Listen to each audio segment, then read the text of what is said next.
Para leluhur kota terapung Lin tidak tahan dengan rangsangan seperti itu, dan langsung memilih cara yang paling mahal untuk mengimbanginya.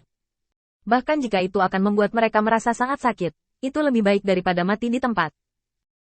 Setelah 1 hari pengembangan, semuanya berangsur-angsur menjadi sunyi. Terutama setelah putusan kota pemurnian Beiyun turun, masalah itu sepenuhnya diselesaikan. Penguasa cahaya menjaga ketertiban kota terapung Lin dan gratis, istimewa, 3.000 awan dan tanah. Untuk mempertahankan tanah leluhur, Yali tidak akan pernah mundur, dan kesetiaan serta keberaniannya patut dipuji. Dia memberi perintah untuk membuat biografi untuk Yali, selamanya mewakili dunia abadi. Keluarga Ya tidak ingin membuat kemajuan, takut dunia tidak akan berada dalam kekacauan, mencoba menghancurkan hubungan antara kuil penguasa cahaya dan kota pemurnian Beiyunku, dengan ini dihapus. Melihat surat-surat dan hadiah yang dikirim oleh penguasa kota pemurnian di atas meja, Hercules di samping melemparkan tinjunya dengan marah. Kota pemurnian Beiyun ini benar-benar bodoh. Jelas, itu adalah jasa kami yang didahulukan. Dan orang yang paling pantas mendapatkan pujian pada akhirnya sebenarnya adalah penguasa kota terapung Lin yang tidak melakukan apa-apa. Tuan Light, kapan kita akan meminta teori darinya? Semakin Hercules melihat apa yang direkam kemudian, semakin dia merasa kesal dengan hadiah yang diberikan kepada Tuan kota terapung Lin. Ada 5.000 kati awan dan tanah, dan ada berbagai imbalan yang tidak dihitung.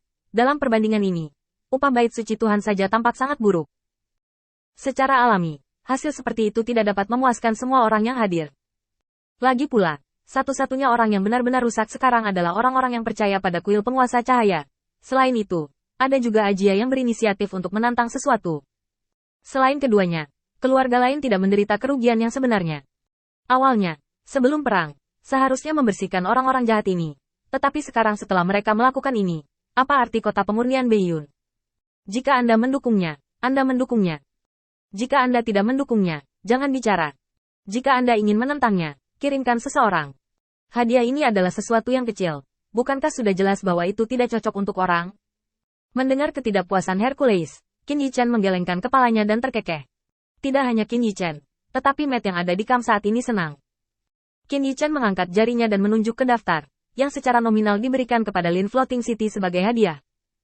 Perhatikan ini baik-baik, tidakkah menurutmu lebih tepat bahwa bagian ini adalah milik kita? Hercules melihat lebih dekat, dan kemudian menatap Qin Yichen dengan beberapa keraguan. Tuan Cahaya, apa yang terjadi? Kenapa aku merasa ini salah ketik? Qin Yichen tertawa dan menepuk kepala Hercules. Dengarkan baik-baik, beberapa hal dapat diperdagangkan secara pribadi, tetapi tidak di atas meja. Karena itu, Qin Yichen melambaikan tangannya dan membiarkan Hercules berpikir sendiri. Dan Qin Yichen sendiri berpikir dengan tenang. Dengan ukuran kota penyempurnaan Beiyun saat ini, kekuatan keluarga telah menjadi masalah yang tidak dapat diabaikan. Sikap keluarga sebagian besar dapat mempengaruhi sikap kota pemurnian Beiyun. Rubah tua, penguasa kota Liancheng, pasti tidak akan duduk diam dan diam-diam mencari kesempatan untuk menyingkirkan situasi ini. Dan tindakannya kali ini, dalam arti tertentu, adalah untuk memenuhi kebutuhan penguasa kota Liancheng. Hari ini, dia menekan keluarga Ya. Sementara penguasa kota Liancheng dapat terus menjadi orang baik, ada juga Qin Yichen, wajah putih. Jika dia benar-benar ingin mendapat masalah, Qin Yichen dapat menyelesaikan masalah. Dia memurnikan master kota untuk memastikan bahwa tangan dan kakinya bersih.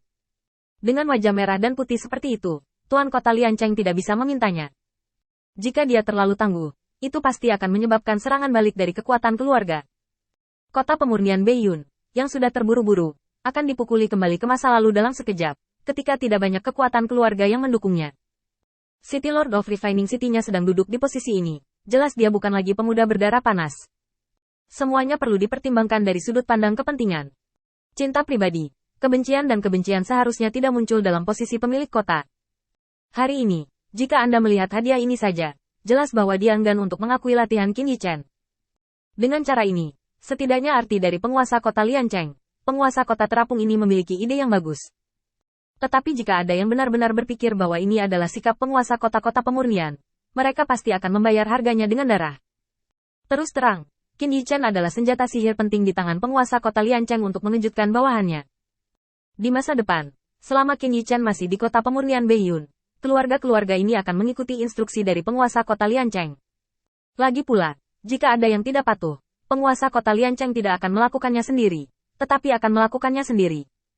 Menangis sangat sedih ketika belasungkawa. Setidaknya sangat sedih. Pola seperti itu telah terbentuk, dan Qin Yichen dapat dianggap telah menemukan tempatnya sendiri di kota penyempurnaan Beiyun. Tapi lokasi ini jelas tidak begitu indah. Jika dia hanya bertindak sebagai alat untuk orang lain dan hanya melakukan beberapa hal tanpa rasa takut, maka Qin Yichen dapat melakukan terlalu sedikit hal, dan ada terlalu banyak batasan. Qin Yichen juga membutuhkan cara lain untuk menemukan identitas lain untuk dirinya sendiri. Dengan cara ini, Qin Yichen di kota pemurnian Beiyun memiliki cukup alasan untuk bertarung dengan Mahkamah Agung tanpa merobek wajahnya dengan Mahkamah Agung. Lin Floating City adalah lokasi yang bagus. Selama Qin Yichen memiliki cukup alasan untuk ditempatkan di sini, kecuali Mahkamah Agung tidak tertarik pada wilayah ini, itu akan menjadi masalah waktu sebelum pertempuran dimulai. Qin Yichen melihat pemandangan di depannya dengan ringan, tidak mengatakan apa-apa, hanya menghela nafas. Itu tidak akan begitu damai di masa depan. Ngomong-ngomong, Matt, pergi dan atur. Dalam 2 hari paling lama, penguasa kota Liancheng akan segera datang ke sini. Pada saat itu, kita tidak bisa membiarkan kita memiliki arti membanjiri tamu. Setidaknya di bawah penindasan penguasa kota Liancheng, staf harus memperhatikannya. Tentu saja Matt mengerti apa yang dimaksud Qin Yichen dan mengangguk lagi dan lagi. Oke, aku akan membuat pengaturan sekarang. Qin Yichen menguap, lalu melihat keluar. Sekarang dia hanya menunggu Tuan Liancheng datang, dan kemudian dia akan membahasnya.